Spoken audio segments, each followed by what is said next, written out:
Our topic is how to create app extensions. Okay, so we're going to talk about this.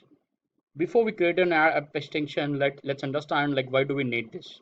If you're looking for more number of downloads for your app, or if you're looking for number of installs for your app, then you can go for this option, app extensions. Okay, you can ask your customers to go directly from this extension to the Play Store and you can download your app. Okay, so I'm going to show you over here how to create this app extension.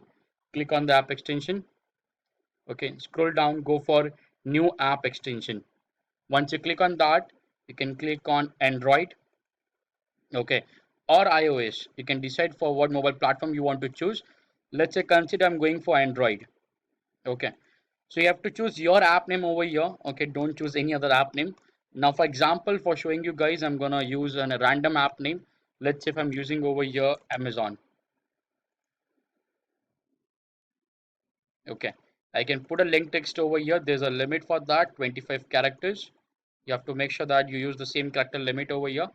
And download now, I can ask them for like, I can write a content over here like download now for more offers.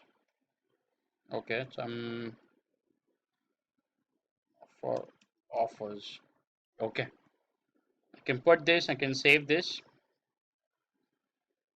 Okay, you can check the preview as well, like how it will look. Download now for offers. You can see Amazon symbol over here. Okay, but this is strictly only for mobile phone, guys. Okay, make a note of this point. This is strictly only for mobile phones. Okay, so I hope you are clear with how to create an app extension. Okay, thank you so much.